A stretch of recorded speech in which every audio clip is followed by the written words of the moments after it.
이 시간 복음을 검증받다라는 제목으로 함께 말씀을 나누겠습니다. 여러분, 갈라디아서가 쉽지 않은 성경입니다.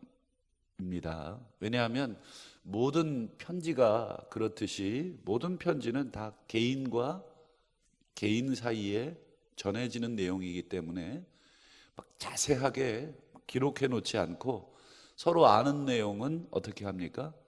왜 옛날에 왜 그랬냐고, 그때 왜 그랬냐고, 뭐 이런 식으로 어느 정도 서로 간에 이해를 전제로 쓰기 때문에 제3자가 그걸 읽으면 이게 도대체 어떤 상황에서 어떤 문맥에서 이 말을 하고 있는가를 계속 생각하면서 읽어야 되죠.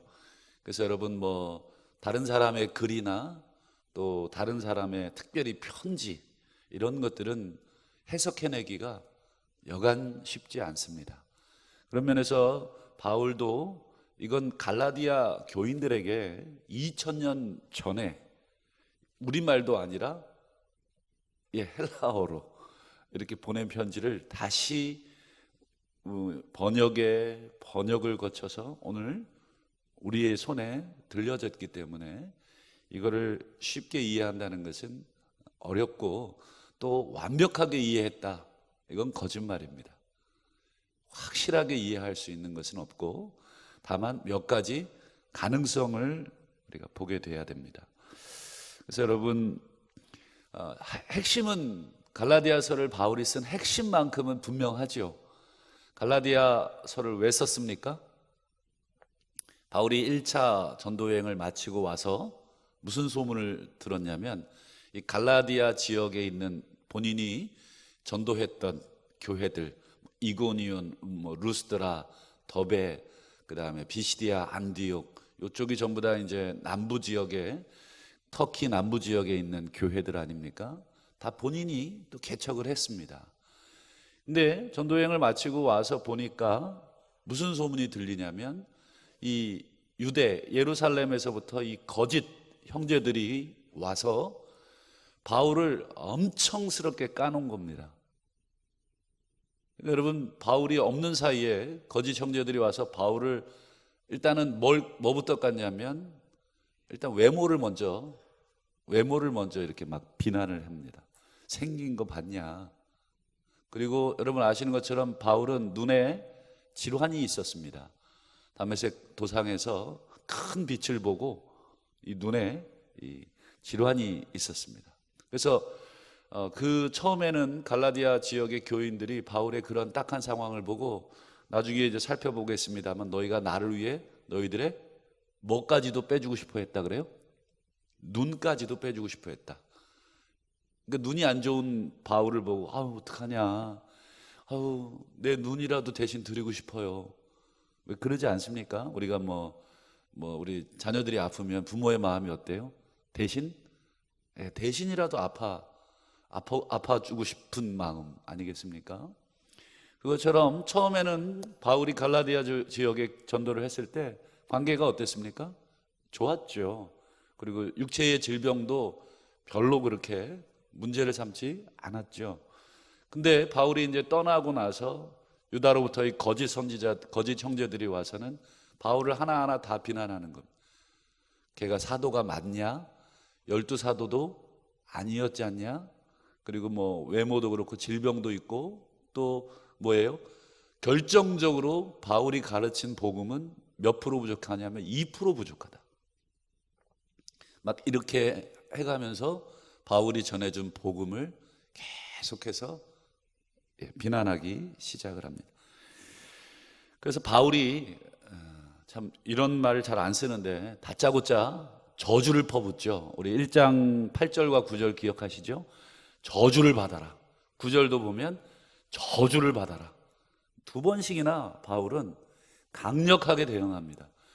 온화하게 대응해야 될 대상이 있고, 강력하게 여러분 대응해 줘야 할 대상이 있는데, 여러분 거짓 선동자들을 향해서는 강력한 바울의 대응이 오늘 나오고 있죠. 저주를 퍼붓고 있습니다. 좌우간 갈라디아 교인들은 혼동이 온 거예요. 처음엔 바울의 말을 잘 믿고 따랐다가 바울이 가고 거짓 형제들이 와서 또 선동을 하니까 거짓 형제들의 말에 또 흔들린 것입니다. 이게 도대체 누구 말이 맞냐? 그러면 여러분 이 거짓 형제들이 형제라고 해야 되나요? 하여튼 이 거짓 그걸 뭐라고 표현해? 어쨌든 형제라고 하겠습니다. 이 거짓 형제들이 여러분 선동을 할 때 나름 설득력이 있어야 혼동이 되지 않겠습니까? 그럼 거짓 형제들은 뭘 가지고 바울의 말을 반박을 했을까? 바울이 전해준 복음을 반박을 했을 텐데 그 근거가 최소한 설득적이어야 여러분 듣는 사람도 그런가? 이렇게 되지 않겠습니까? 그런 면에서 여러분 그들이 전했던 선동의 내용이 뭐냐? 오늘 요걸 잘 들으셔야 여러분 갈라디아서의 전체적인 그 내용이 계속 혼동이 되지 않습니다. 여러분 이제 저를 보시면 되겠습니다. 여러분 그 갈라디아 교인들은 바울이 전해준 복음을 뭘 근거로 비난을 했냐면 바울은 이렇게 복음을 전했죠. 우리가 하나님의 자녀가 되는 것은 즉 의로워지는 것은 율법의 행위에 있지 않고 예수를 믿음으로 하나님의 자녀가 된다. 이것을 바울이 전해줬습니다. 그래서 여러분 율법의 행위의 대표적인 게 뭐라 그랬냐면 할례 받음, 그 다음에요 음식법, 이방인하고 식사교제하지 않는 거거든요. 그 다음 정결법, 자기를 깨끗하게 하기 위해서 음식 가리고 사람 가리고 여러 가지, 대표적으로 이 세 가지를 유대인들은 철두철미하게 지금까지도 지키고 있습니다. 그래서 유대인들이 여러분 비유대인하고 식사를 했다, 이건 엄청난 일입니다. 그들은 절대로 식사도 하지 않고 또 할례도 목숨 걸고 여러분 지킵니다. 안식일에 아무 일도 하지 말라고 하는 그 규정을 철두하게 지키지만 할례만큼은 안식일이라도 그들은 거행할 만큼 할례는 이들에게 있어서 목에 칼이 들어와도 지키는 것이죠. 예전에 왜 그거 기억나시죠? 이 머리털 안 자르기, 이 유교의 큰 그것 중에 하나가 이 부모가 물려준 신체발부 수지부 뭐 어쩌고 저쩌고 해가지고 이 머리털 하나 자르면 차라리 내 목을 잘라라. 여러분 이 머리털이 뭐길래 내 목을 내놓습니까? 그 정도로 여러분 우리 유교 시대에는 그 생각이 가득했듯이 유대인들에게 있어서는 할례는 여러분 엄청난 것입니다. 할례 받지 않으면 제 아무리 아무 걸 다 해도 안 된다. 그 근거가 그럼 뭐죠? 창세기였습니다. 우리 창세기 17장을 한번 화면을 통해서 볼까요? 자, 아브라함에게 하셨던 말씀인데 너희 중 남자는 다 할례 받아라. 그러면서 이것이 나와 너희와 너희 후손, 나는 하나님, 너는 아브라함, 너희 후손은 당연히 아브라함의 후손, 유대인들이죠. 지킬 내 언약이다. 굉장히 센 단어지 않습니까? 그 다음 14절에도 보면 할례를 받지 아니한 남자 곧 그 표피를 베지 아니한 자는 백성 중에서 어떻게 돼요? 끊어집니다. 백성 중에서 끊어졌다는 건 하나님의 자녀 되지 못한다 하는 표현입니다. 백성 중에서 끊어지리니 그가 내 언약을 배반하였음이라. 여러분 이 창세기 17장에 근거해서 딱 들이대면 여러분 갈라디아 교인들이 어떻게 되겠습니까? 바울은 왜 이 얘기를 안 했나? 이렇게 되겠죠. 거 봐라, 바울이 이 얘기 안 했지? 확실하지? 여러분 그러면 갈라디아 교인들이 예수 믿고 성령도 체험했는데 동시에 유대로부터 온 거짓 형제들의 이 구절을 딱 듣는 순간 할례 받겠습니까? 안 받겠습니까? 당연히 받습니다. 내 백성 중에 끊어질 것이다. 너희 중 남자들은 다 할례를 받아라. 당연히 그렇게 합니다. 여러분, 그래서 갈라디아 교인들이 할례를 받은 것입니다. 물론 이제 시간이 지나면서 우리가 더 살펴보겠습니다만, 바울은 할례 받은 것 때문에 화가 난 것은 결코 아니었습니다. 유대인들이 할례를 받게 함으로써, 여러분, 유대인들이 갈라디아 교인들을 향해 뭐를 잡았냐면 주도권을 잡은 것입니다. 여러분, 뭐든지 그 사람의 말을 하나 따르기 시작하면 어떻게 돼요? 그렇죠. 둘 따르기 쉽고 셋 따르기 쉽습니다. 왜냐하면 근거를 갖고 있어요. 너희 할례 받았지? 자, 그 다음 순서가 나올 것입니다. 그 다음은 뭐 하겠어요? 또 구약의 여러 가지 율법들을 들이대겠죠. 그 중에 이제 우리가 차츰 살펴보겠지만 갈라디아 교인들이 해와 달과 절기를 지켰다 이렇게 얘기합니다. 해와 달과 절기가 뭐죠? 유대인의, 그렇죠, 여러 가지 이제 안식일도 있고, 그 다음에 뭐 유월절도 있고, 그 다음에 초막절도 있고, 해와 달과 절기들까지 이제 요구해서 계속해서 그들을 어떻게 합니까? 갈라디아 사람들은 이방인이니까 구약의 율법에 익숙하지 않죠. 그러니까 여러분, 이 구약의 율법 가지고 뭘 할 수 있어요? 쫙 이제 경찰관 역할을 할 수 있죠. 쫙르르 펴가지고, 너 이거 틀렸어. 너 이거 잘못됐어.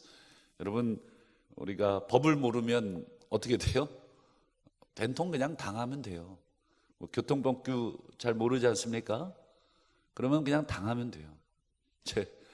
이거 얘기해도 되나 모르겠는데, 저희 아내가 한 번은 제가 그 버스 전용 차선을 달릴 수 있는 저희 차가 11인승이거든요.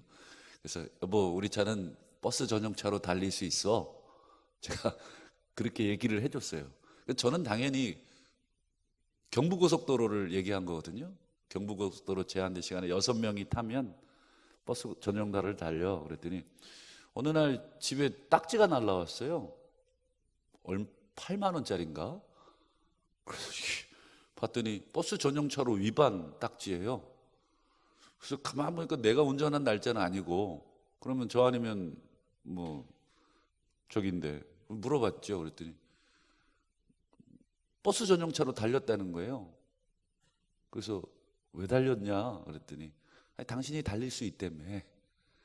봤더니 이제 남태령국에 가면 그 사당동에 남태령국이라고 있는데, 거기 가면 버스 전용차라고 있는데, 거기 이제 차가 막히니까 이 차는 버스 전용 달릴 수 있지라는 말을 생각하고 그걸로 달린 거예요. 그러니까 카메라가 막 여러 대가 막 찍었죠. 이게 이제 저희 집사람은 그냥 괜찮은 줄 알고 간 거죠. 그리고는 몇 주 후에 이제 딱지가 막 날라온 거죠. 제가 얼마나 황당했겠습니까? 법을 잘 모르면 그렇게 이제 벌금도 내고, 그 다음에 벌점도 받고, 그렇게 되는 것이죠. 여러분, 갈라디아 교인들은 구약을 잘 모릅니다. 유대에서 온 형제들이 구약을 들이대며 할례 어쩌고 저쩌고 막 이런 거지 않았습니까? 여러분, 유대인들이 혼란이 된 거예요. 누가 진짜냐? 바울의 말이 진짜냐? 아니면 정말 이 구약을 들이댄 이 유대에서 온 이 거짓 형제들의 말이 진짜냐? 그래서 여러분, 바울이 무슨 말을 먼저 해야 되겠습니까? 자기에 대한 의심을 하고 있고, 또 자기에 대한 의심, 그것은 곧 자기가 전해준 복음에 대한 의심이니까 바울이 제일 먼저 해야 될 게 뭘까요? 그렇죠. 자신이 전해준 복음이 사실이다, 그리고 내가 전해준 복음이 진짜다라고 하는 것을 증거를 해줘야 되죠. 증명을 해줘야 되죠. 그래서 어떻게 증거를 하고 있습니까? 우리 1장 11절을 한번 화면으로 두 가지로 증거를 댑니다. 첫 번째는 내가 전한 복음이 하나님으로부터 직접 받은 거다. 이건 좀 애매해요. 왜냐하면 그걸 어떻게 눈으로 확인할 수 있겠습니까? 내가 하나님으로 직접 받은 거야, 이렇게 얘기를 한들 여러분, 갈라디아 교인들이 봤습니까? 바울이 하늘로부터 복음이 내려오는 걸 이렇게 받아가지고 전해준 걸 보지 못했지 않습니까? 그렇지만 바울은 이거 사실이기 때문에 얘기는 해줘야죠.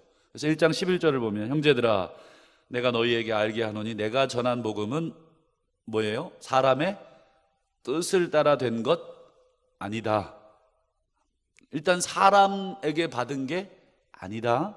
12절 이는 내가 사람에게서 받은 것도 아니고 사람에게서 배운 것도 아니고, 계속 강조하고 있는 게 뭐예요? 사람에게 전해받은 거 아니다. 그러면 누구한테 받았냐? 뒤에 나오죠. 오직 그렇죠, 예수 그리스도의 계시로 받은 거다. 내가 갈라디아 교인들 너희들에게 전해준 거, 그거 내가 사람한테 이렇게 배워서 개똥철학처럼 너희들 만든 거 아니다. 오직 하늘로부터, 예수 그리스도로부터 계시를 통해서 내가 받은 것이다. 여러분, 요걸 그 당시에는 요걸 믿어줬어요. 갈라디아 교인들이 실제로 믿었고, 그리고 그 전해준 복음을 갈라디아 교인들이 순수하게 믿었을 때 뭘 경험했냐면 성령 체험을 경험했어요. 그러니 확실한 체험이 있으니까 바울의 말을 안 믿을래야? 안 믿을 수가 없었죠. 그래서 바울이 전해준 복음과 함께 교회가 잘 성장을 하고 바울이 그 다음 지역으로 떠났을 때 거짓 선지자들이 들어와서 흩어놓은 것이죠. 그래서 바울의 말을 의심하기 시작해요. 그래서 바울이 내가 전해준 복음은 신적인 복음이다, 이렇게 먼저 얘기합니다.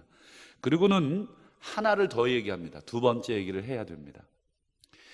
본인이 전해준 복음이 신적 기원인 것과 그 다음에요, 오늘 본문이 바로 그 얘기인데 2장이 바로 그 구절인데요, 우리 예루살렘에 다시 올라갔다. 2장 1절을 보세요. 14년 후에 내가 바나바와 함께 디도를 데리고 다시 어디로 올라가요?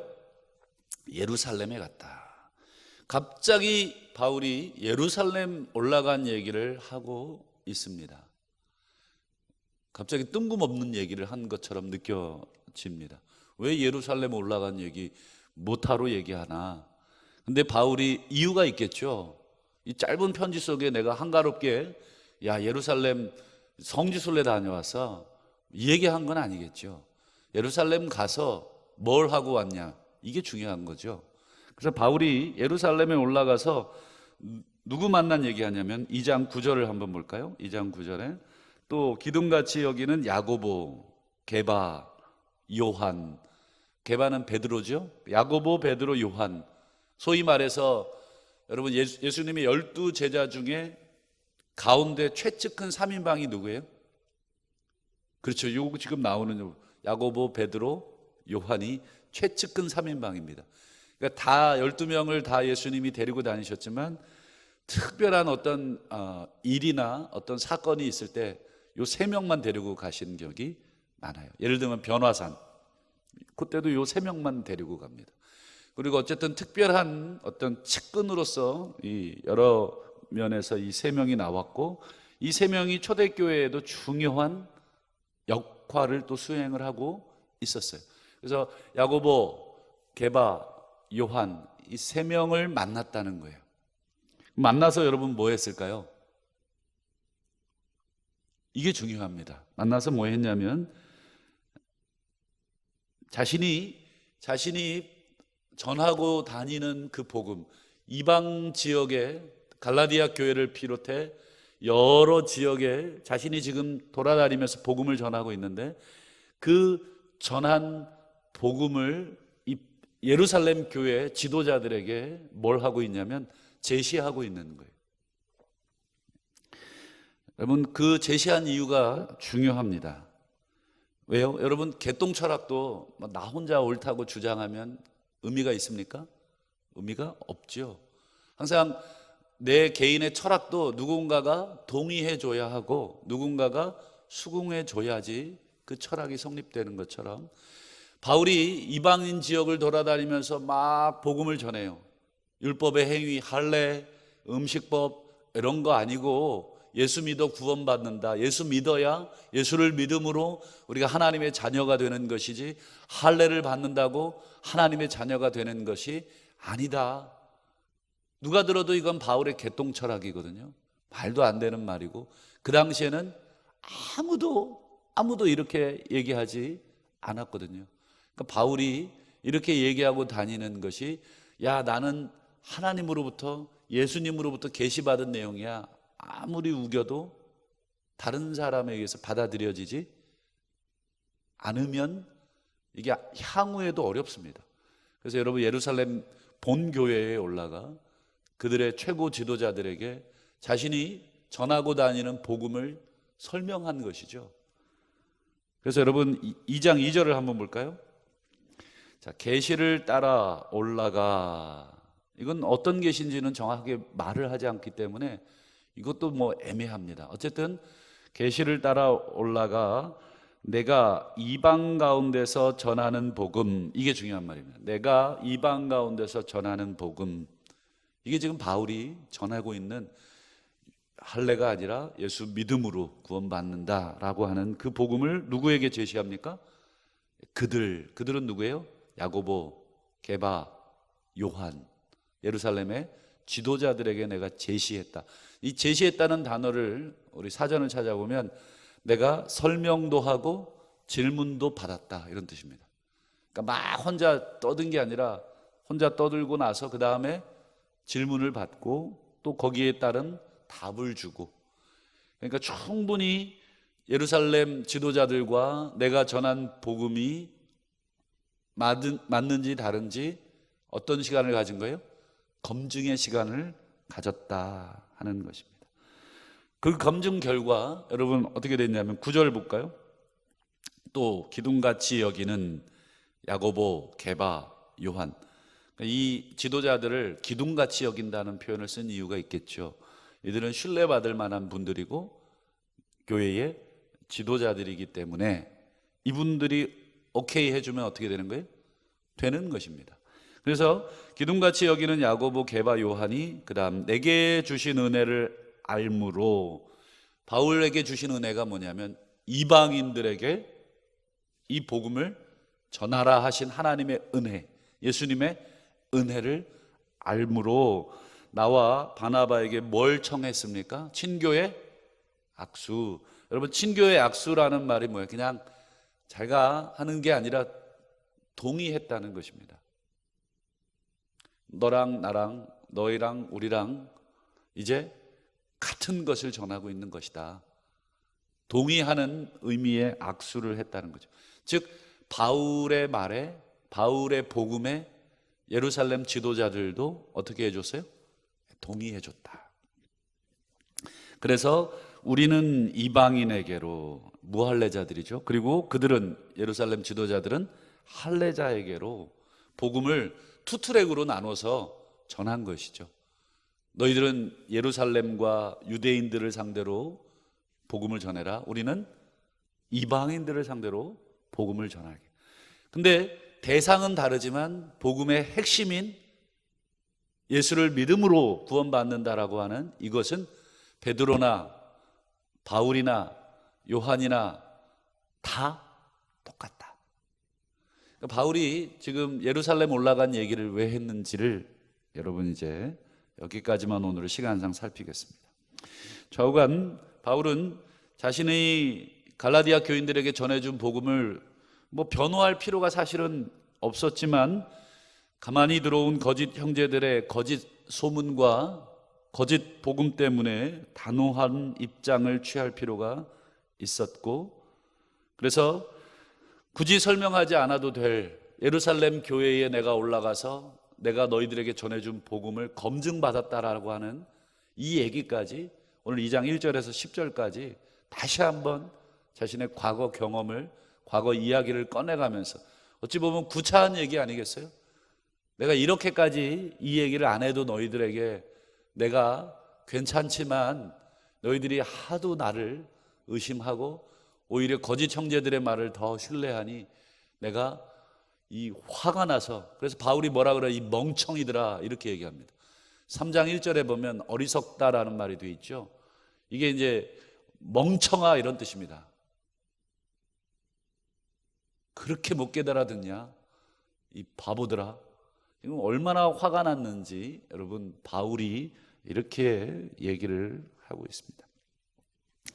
여러분, 우리도 사람을 두려워할 필요는 없지만 교회를 어지럽히고 성도들을 하나 되게 하지 못하거나 진리를 따라 살지 못하도록 또 말하지 못하도록 하는 자들에 대해서는, 특히 여러분 양무리들을 맡은 목회자나 지도자를 공격하는 그런 자들에 대해서는 단호하게 맞서야 합니다. 그 이유가 무엇입니까?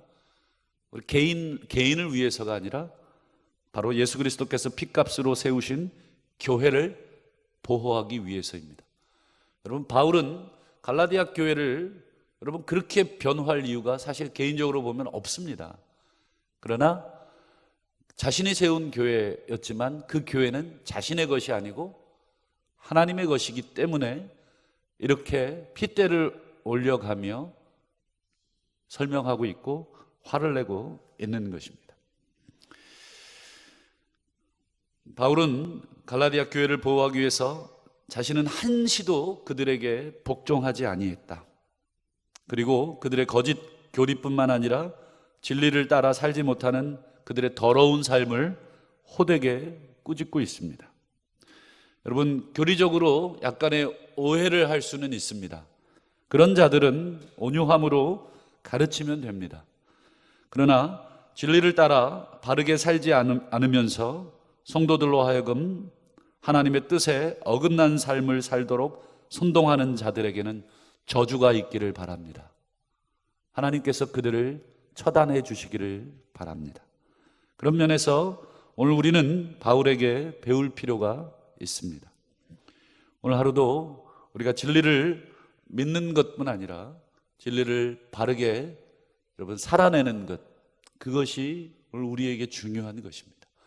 오늘 교회를 지키기 위한 이 바울의 거의 목숨을 걸 듯한 이 갈라디아서는 참으로 어찌 보면 바울의 처절한 싸움이고 유대의 거짓 선동자들을 맞서서 교회를 지키기 위한 바울의 목회자로서의 노력이 이 안에 있는 것입니다. 모쪼록 오늘 하루 복된 주일 예배하며 우리가 진리를 올바로 깨닫고 또한 그 진리대로 살아가시는 그런 복된 삶이 되시기를 주의 이름으로 축원합니다.